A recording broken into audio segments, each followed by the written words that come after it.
Hey there, and thanks for stopping by. Are you a weekend warrior or the DIY type? Then you're in the right place. My name's Sean, and I would like to introduce you to Bluedemon's Trifecta. Over the next few minutes, I'd like to share with you some of the key features of this machine, some safety concerns and how to deal with them, and a short demonstration of the product. This is an inverter style machine that can run on 120 or 230 volts. This machine is also referred to as a multi-process welder, which means it can weld using multiple welding processes. This machine is capable of welding, arc welding, MIG welding, and TIG welding. The amperage range of this machine depends on the welding process you've selected and the input power you're supplying.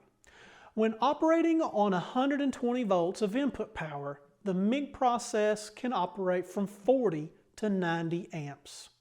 The arc process from 10 to 70 amps, and the TIG process from 10 to 90 amps.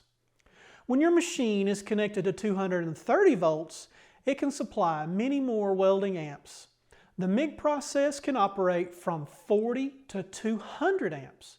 The arc process from 10 to 180 amps, and the TIG process from 10 to 180 amps.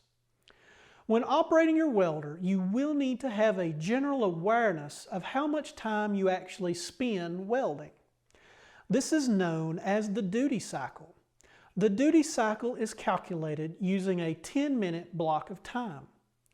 If you have a 10% duty cycle at maximum welding amperage, you can weld for approximately 1 minute at maximum output before you'll need to allow your machine to cool for the remaining 9 minutes.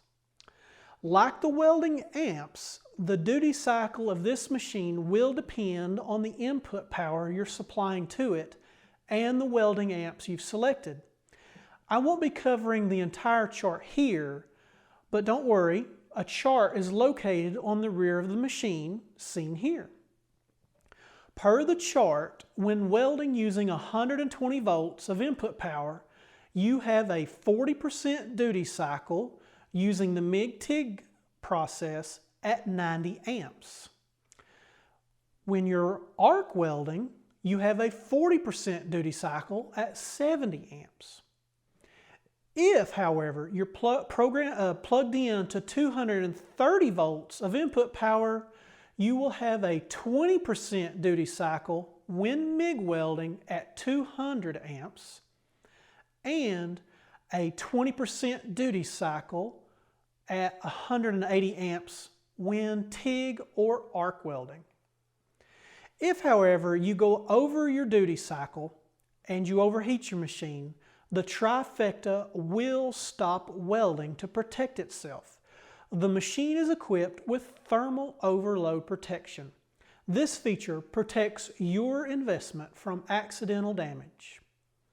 The next set of features is where the Trifecta really shines. The Trifecta has Synergic functionality along with a large 4.3-inch LCD display screen. This feature is extremely useful for anyone not welding on a regular basis. The Synergic feature allows you as the welder to select your welding process, then select the size of welding electrode, wire, or tungsten, then finally the thickness of material to be welded. The machine then sets the amperage, voltage, and/or wire feed speed based on the parameters you entered. During the input of those welding parameters, the Trifecta will instruct you on what polarity to use for those tasks. You can then use the two infinitely adjustable knobs to make finer adjustments as you really dial in the settings to meet your welding needs. Now that you have all those settings dialed in exactly where you want them, you have the ability to save those settings for another day. The Trifecta allows you to save up to 4 job presets. Later during the demonstration, I'll show you how this is done. Your new Trifecta has 9 options to select from on the home screen, seen here. There are 8 welding modes and a settings option. These modes are stick, TIG, flux cord, MIG ALSI, MIG ALMG, MIG stainless steel C3, MIG stainless steel C25, and MIG steel C100. Most of these modes are self-explanatory, like stick or TIG. However, some of these modes could be new to you, so let's cover a few of those quickly. The first 2 modes that stand out to me are MIG ALSI and MIG ALMG. The ALSI is MIG welding with aluminum wire with a silicone additive. Likewise, the MIG ALMG is welding with aluminum wire where magnesium is the principal alloying element in the wire.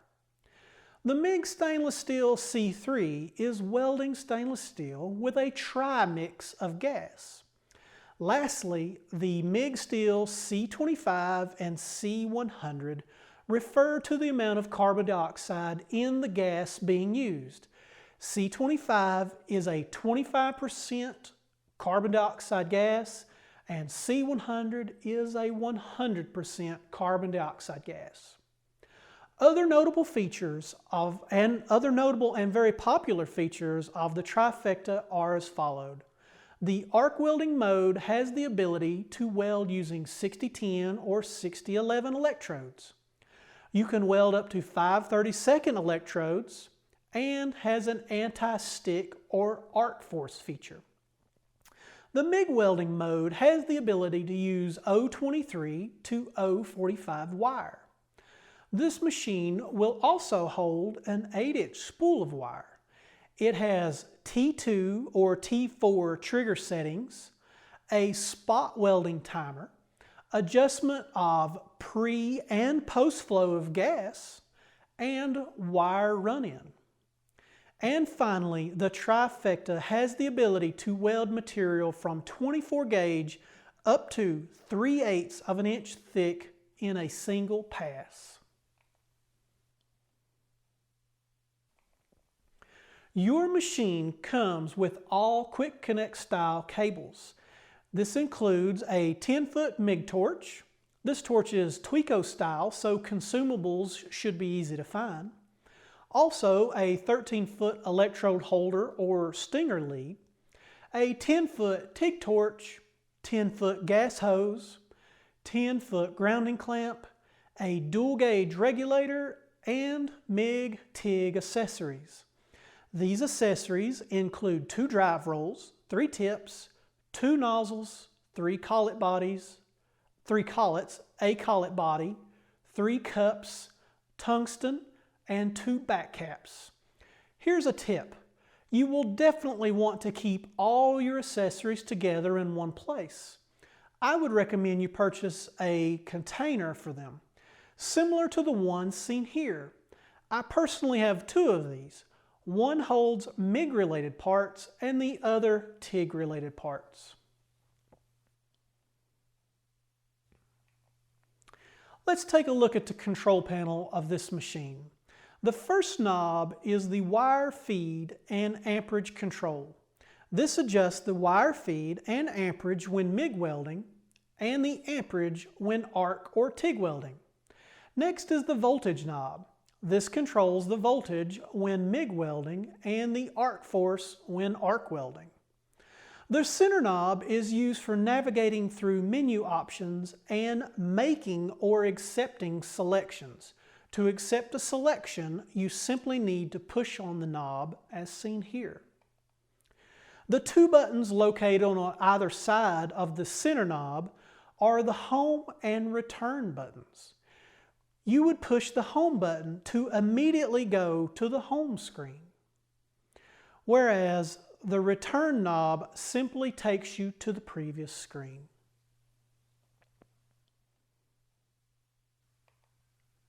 Now that we've covered the specification and accessories for this machine, let's begin the installation process.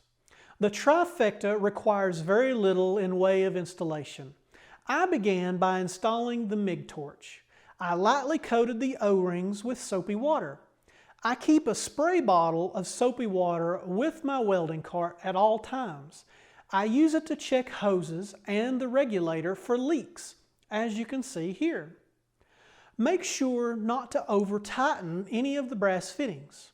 Also, when opening the valve of the cylinder, you never want to stand directly in front of the regulator. If the regulator were to fail, standing off to the side could reduce the chance of being struck by flying parts. This also goes for any other high-pressure system, such as an oxyacetylene torch setup. Last but not least, let's install the spool of wire. You'll want to select the proper drive roll prior to installing the wire. Then make sure to feed the wire from the bottom of the spool as seen here. Then I'll use the motor to feed the wire through the gun. Make sure your gas is turned off before doing this. It will waste quite a bit of gas feeding the wire through. Let's stop here for just a moment before we fire up the Trifecta. We need to talk about safety. The welding process can produce harmful light, fumes, sparks, and flying slag, just to name a few. You should always wear the proper clothing and safety gear while welding. This includes, but is certainly not limited to, a welding hood, welding jacket or a long sleeve shirt. I would suggest cotton or wool, as synthetic materials may melt to your skin. Next, select the proper thickness of gloves, ear protection, and safety glasses. One should always wear eye protection during the welding process. Here's a tip. Many welders will wear a small respirator, like the one seen here. It filters out some of the harmful things floating in the air. The other thing it does is direct the hot air you breathe down and out of your hood. If you've ever welded before, you know the lens can become so fogged you can't see anything. Other safety concerns exist in your shop. You will want your welding area to be free of flammable materials. You should keep flammable or combustible liquids properly stored away from any source of heat or sparks. Because of the high risk of fire, you'll also want to keep a fire extinguisher close by. Also, you'll want to check all electrical cords and cables periodically. You don't want any frayed or exposed wires. Next, you want to make sure all your cylinders are secured properly while in use or in storage. Now that we've covered the safety portion, let's begin the demonstration. During this demonstration, I'll provide some general welding tips and tricks I use. When welding, you will want to make the best weld you can, so you want to be as comfortable as you can get.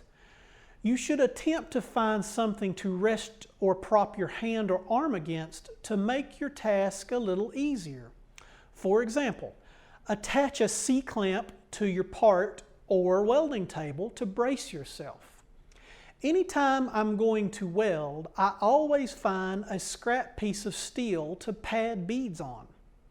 This gets my hand-eye coordination back in sync so I can run the best bead that I can.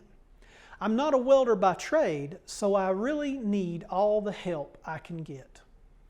Things I work on when padding beads are electrode or torch angle, travel speed, distance from workpiece to electrode, heat or amperage selections, and if I need any type of electrode or torch manipulation. Next, make a few dry runs. What are dry runs, you ask? This is when you go through all the motions of welding, but you're not actually welding. This will ensure you can complete your weld and nothing is in your way.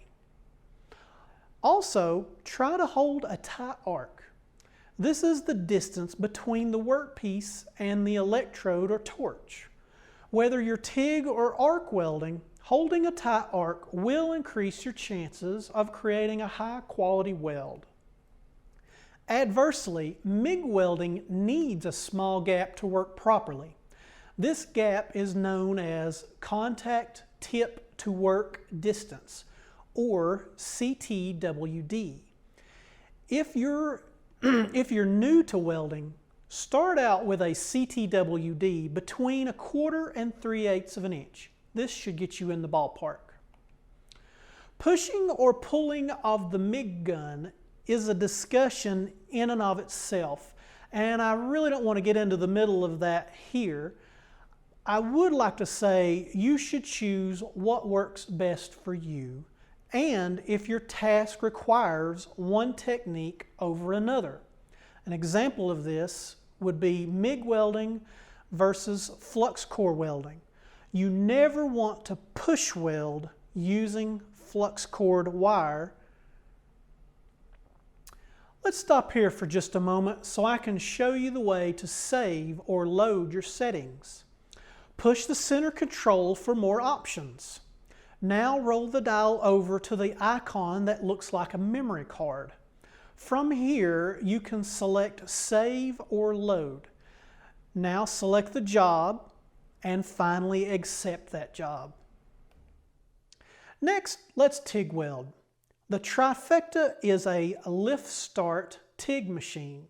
To initiate the arc, you need to touch the tungsten to the workpiece, then lift it. I have found the best way to do this is to rest the cup on the workpiece, then rock the torch forward, touching the tungsten to the steel. Pause for a moment, then rock the torch back. This is somewhat difficult your first couple of attempts, but you'll be a pro after a few hours of practice. A few more welding tips are: keep your metal clean as possible. You will want to clean all the oil, paints, rust, etc. off of your steel before welding. This is particularly important for the TIG process. When TIG welding, you'll want to take extreme measures to ensure all parts are really clean. When I'm TIG welding important things, I use acetone to clean everything before welding, especially your filler metal and tungsten. My last TIG welding tip can help you greatly when you do not have the use of a foot pedal or torch switch of some type. When terminating your weld, you would typically slowly lower the welding amps until the arc goes out. When you have no mechanism for this, you must snap out of the weld. This can sometimes leave small defects. One way to overcome this is to have a small piece of scrap copper to finish on. You would need to know ahead of time where you plan on terminating your weld bead. You would then place the small scrap of copper at that spot, then slowly take the arc from the steel over to the copper. Finally, you would snap out of the weld over top of the copper. I hope these tips help you become the best welder you can be. Let me recap some of the features of this machine. This is a MIG TIG arc welder. It will do lift start TIG. It comes with a MIG cable, TIG torch, electrode holder, and accessories needed for these processes, including a gas hose, regulator, and all cables are quick connect style. It will operate on either a 120 or 230 volts. It can reach 200 welding amps. It has anti-stick. It can weld using 6010 or 6011 electrodes and has Synergic functionality. When choosing your next or first welder, please remember Blue Demon's Trifecta. Thanks, and I'll see you next time.